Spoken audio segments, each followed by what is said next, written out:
welcome back to my channel, The Grim Reader. I am Kathy Grimm, and this is my channel, The Grim Reader, and this is coming to you. I'm filming this on Saturday night, and so I need to kind of rearrange how I film a little bit. And so, for example, so for the past couple of weeks now, I've been putting the tripod in it with the phone on it on top of my thing that I'm staring at over here, the little drawers of washi tape. So it involves rearranging. Anyway, I do a kind of setup and kind of stage it a little bit more. And also one thing I'm going to try and do is I don't want to edit, and I can tell it's making me nervous because I don't want to have these breaks. When you know you're going to edit, you kind of just take breaks and you can edit it out. But because of my being more busy, I don't want to spend a lot of time editing. Because so what happened last week is I did it on Sunday, and I knew I had Monday off, so it was fine. But it was still, I ended up kind of editing it and doing all the other stuff at night, and then waiting for it to upload. And so I went to bed. It was 1 a.m., much too late for the likes of me these days. And I can't do that. So this is the new, even less editing than usual video that you're going to get. And also just in terms of thinking about it, for some reason the one last week took me a lot out of me. I'm not quite sure. I can't even remember exactly. Because I'd finished the Trollope, I think. I'm still talking about Trollope. Trollope's still very much on our minds here. I've gotten my husband into listening to Trollope. He started listening to The Warden, so the beginning of Bassetshire, and he had this interesting comment about Trollope, just to get us started with the books. He said that he was intrigued, but he said, what's the deal with this narrator? So he's just listening to it because he just does audiobooks, because that's what he does. And he kind of was wondering, is he a character, or like, what's the deal with him?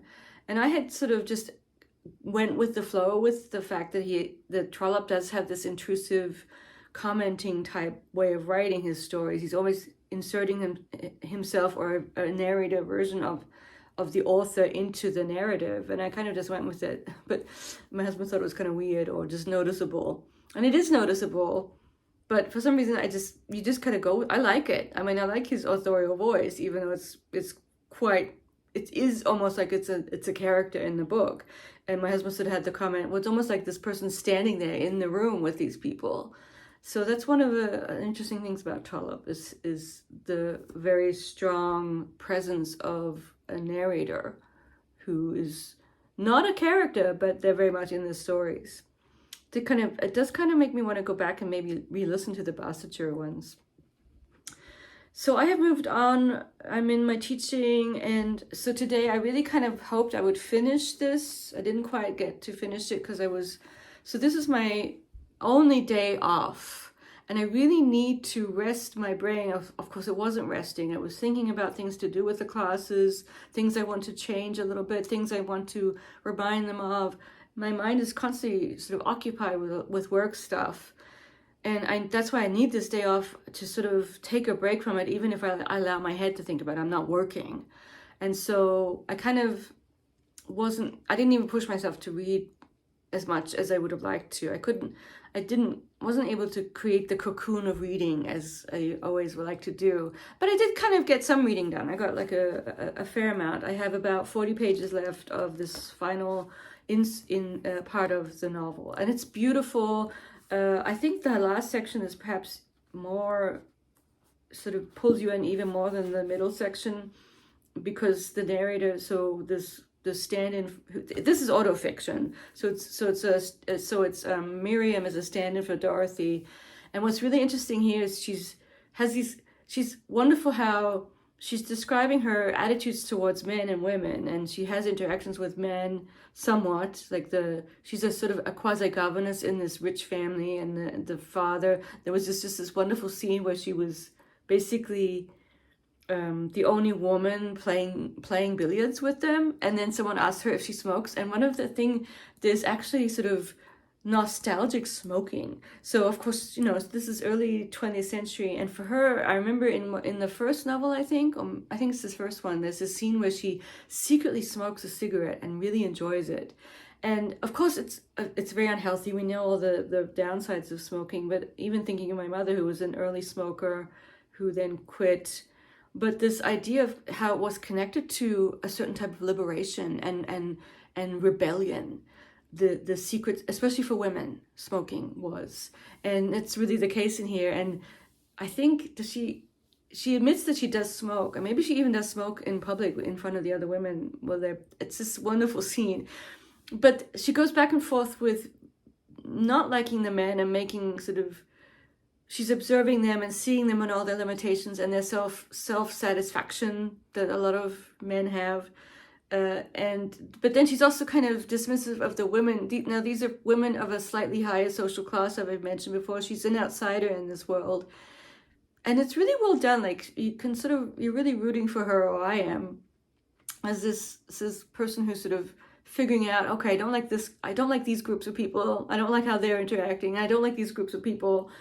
But then also these wonderful sort of poetic notions of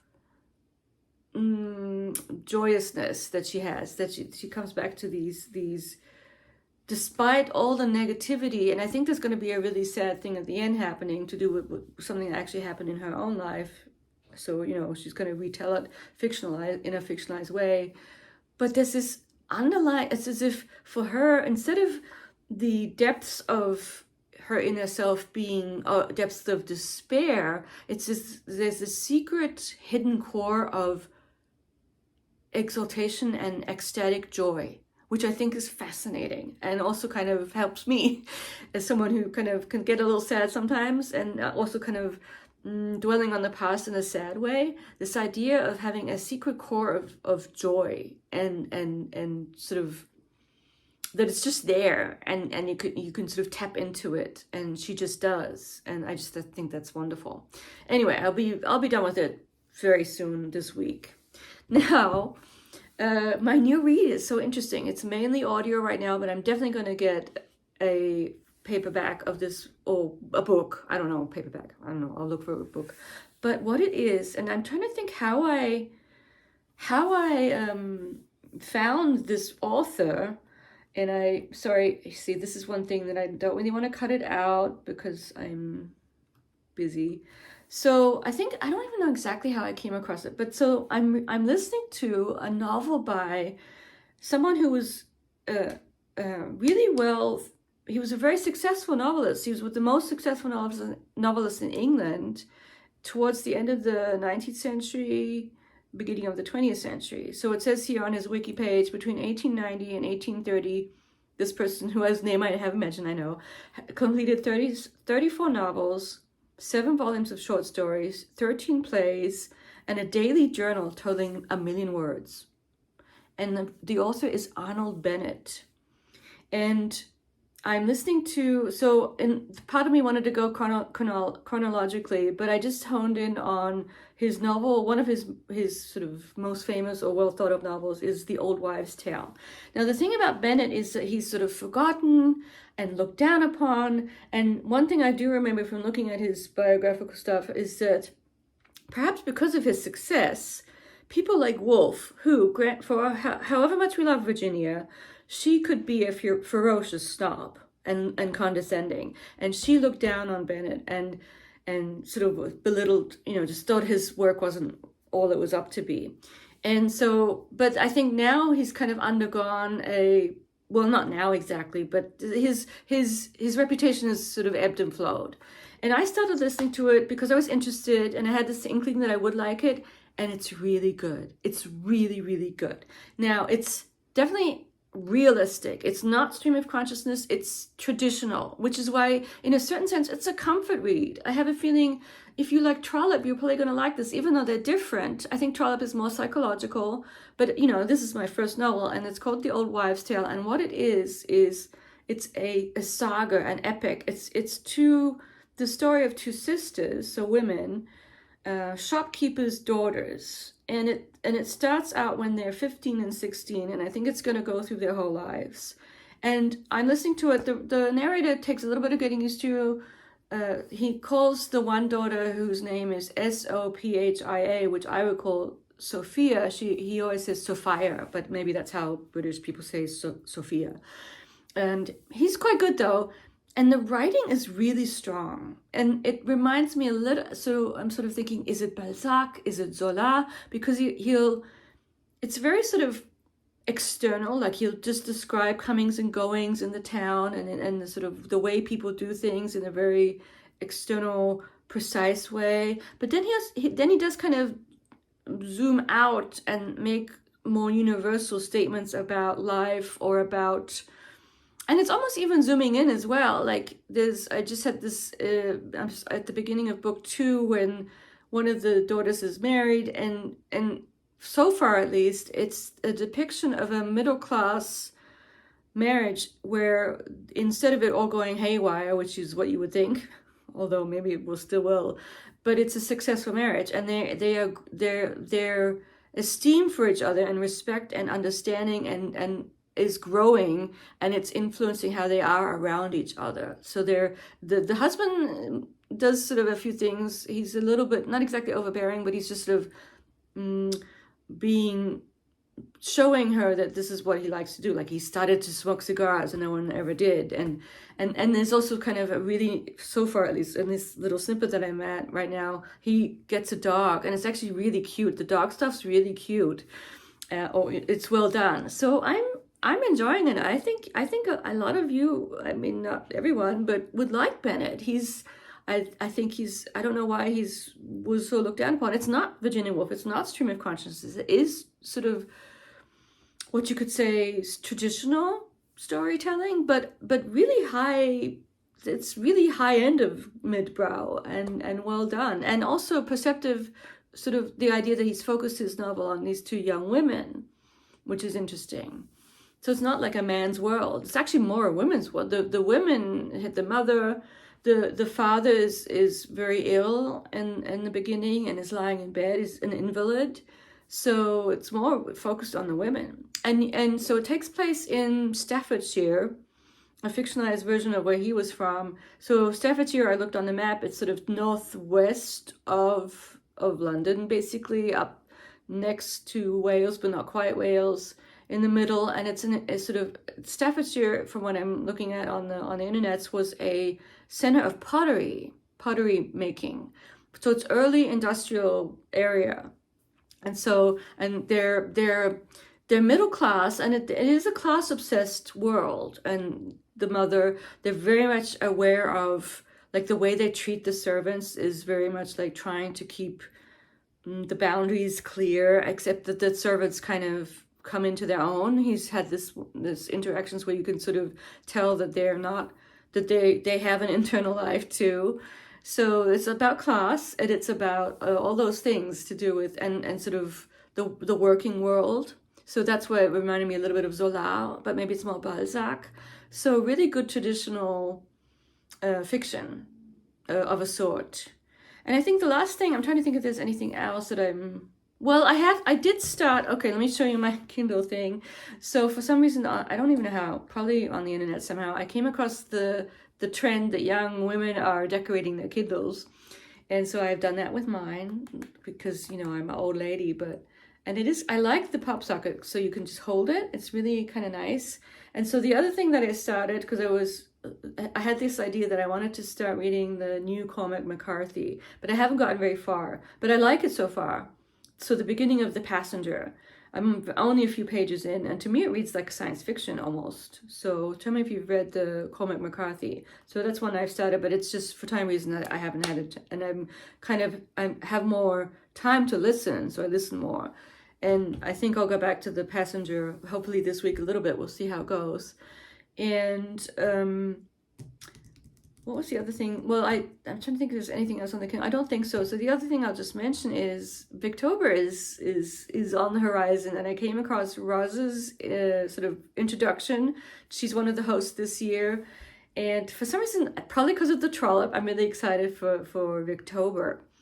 And I already had some thoughts about books that I want to read And I actually think I even ordered some, but do you think I remember what I ordered?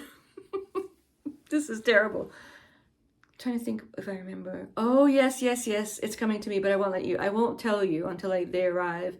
And I did join, now they have a Discord, and I'm on the Discord. I'm probably the only person who was on these two Discords, the one for the sort of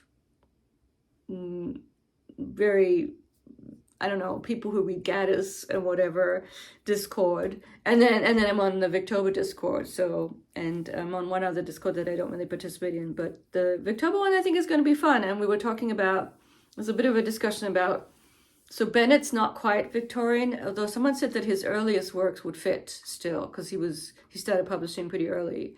I mean, he was born 1867.